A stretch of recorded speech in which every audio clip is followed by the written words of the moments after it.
Star Wars Rebellion est un jeu de plateau se passant dans l'univers de la Guerre des Étoiles à l'époque des épisodes 4, 5 et 6.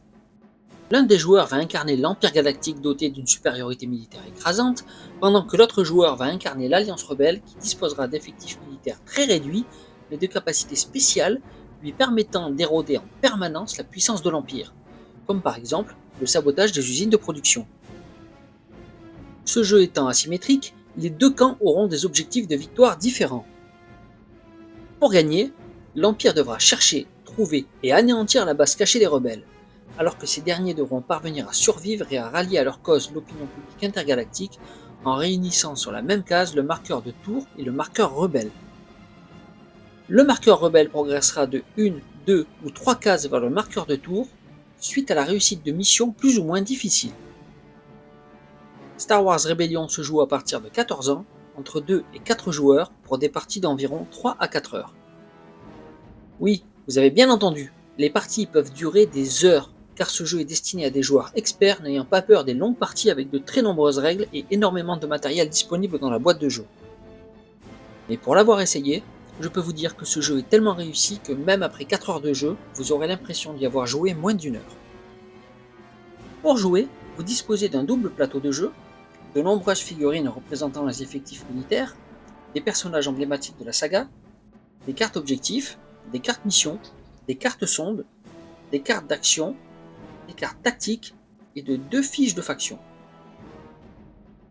Pour mettre en place le jeu, chaque joueur va prendre ses 4 chefs de départ, positionner le marqueur de tour sur 1 et le marqueur rebelle sur 14, préparer le paquet de cartes objectifs, préparer le paquet de cartes d'action, préparer les paquets de cartes tactiques, préparer les cartes de mission, placer le jeton de loyauté et les unités de départ sur les planètes, choisir une planète pour cacher la base rebelle et piocher la main de départ. Et voilà, maintenant, vous êtes prêt à jouer. Chaque tour de jeu se passe toujours en 3 phases. Une phase d'affectation, une phase d'ordre et une phase de restauration. Pendant la phase d'affectation, chaque joueur va jouer des cartes mission face cachée devant lui et affecter des objectifs à ses chefs qui vont être positionnés soit sur des cartes mission, soit sur du secteur du plateau de jeu, ce qui permettra de déplacer des effectifs militaires d'un secteur à un autre pour prendre le contrôle de nouvelles planètes.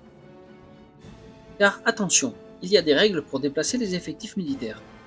Ils ont interdiction de quitter un secteur dans lequel se trouve un chef et ils ne peuvent se déplacer que vers des secteurs adjacents dans lesquels se trouve un chef. Pendant la phase d'ordre, et en commençant par le joueur rebelle, chaque joueur devra choisir entre 3 possibilités. Révéler et appliquer une carte mission, activer un système pour déplacer des effectifs et éventuellement déclencher et résoudre des batailles, ou alors passer son tour et finir sa phase d'ordre. Attention, n'oubliez pas que si l'adversaire a conservé un chef en réserve, il peut l'utiliser pour s'opposer à l'une de vos missions pour essayer de la faire échouer. La phase de restauration consiste à préparer la manche suivante. Chaque joueur récupère ses chefs, pioche 2 cartes mission, le joueur impérial pioche 2 cartes droïdes sondes qui permettent d'affiner la localisation de la base rebelle, le joueur rebelle pioche une carte objectif, on avance le marqueur de tour d'une case, et les joueurs produisent des unités en fonction des usines d'armement disponibles sur les planètes qu'ils possèdent. Pour finir, chaque joueur déploie sur ces planètes les unités qu'il vient d'obtenir dans ces usines, et c'est reparti pour un nouveau tour. Dès que l'Empire a détruit la base rebelle ou que le marqueur rebelle a rejoint le marqueur de tour, alors la partie s'arrête immédiatement, et le vainqueur est déclaré. Ce jeu étant tellement riche, je ne peux pas vous donner toutes les règles, mais je vais vous donner des informations supplémentaires. Concernant le contrôle des planètes, chaque planète peut être neutre, loyale à la rébellion, soumise à l'Empire ou loyale à l'Empire. Et l'état de chaque planète est indiqué par un petit marqueur placé à côté de la planète. La distinction est importante, car une planète neutre ne profitera à personne, alors qu'une planète loyale tournera à 100% de sa capacité de production pour fournir des engins de guerre à la faction qui la contrôle. Une planète soumise à l'Empire produira souvent moins de richesses qu'une planète loyale envers l'Empire. La planète soumise à l'Empire est écrasée par des forces militaires, alors qu'une planète loyale à l'Empire a décidé d'elle-même d'être loyale envers l'Empire.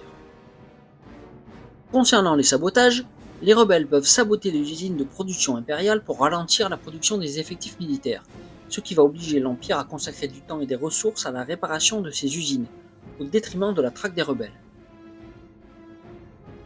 Concernant l'influence, les deux factions peuvent lancer des actions de propagande pour faire basculer les populations des planètes d'un côté ou de l'autre, afin de prendre le contrôle des planètes sans forcément y envoyer de troupes militaires. Concernant la terreur, l'Empire peut faire exploser des planètes pour gagner la loyauté de systèmes entiers par la peur. Mais attention, car les rebelles peuvent utiliser ces actions de destruction pour faire basculer de leur côté de nombreux peuples désireux de faire chuter l'Empire. Les cartes objectifs permettent aux rebelles de faire progresser le marqueur rebelle vers le marqueur de tour. Il existe 3 types de missions. Les missions faciles de niveau 1, les missions moyennes de niveau 2 et les missions difficiles de niveau 3. À chaque fois qu'une mission est réussie, le marqueur rebelle avance d'autant de cases que la difficulté de la mission réussie. Par exemple, si vous jouez la carte objectif Inspirer la compassion, vous gagnez une réputation pour chaque système détruit par l'Empire, et vous faites avancer votre marqueur rebelle d'autant de cases. Voilà, maintenant, vous en savez probablement assez pour vous faire un avis sur ce jeu. Si jamais vous recherchez des jeux de société, des casse-têtes, des puzzles, des jeux de cartes et bien d'autres choses, venez à l'As du Roi. La boutique est située à Perpignan, entre le conservatoire et le tribunal, juste à côté du parking Arago. Je vous dis à bientôt, et si le contenu de cette chaîne vous intéresse, n'oubliez pas de vous abonner.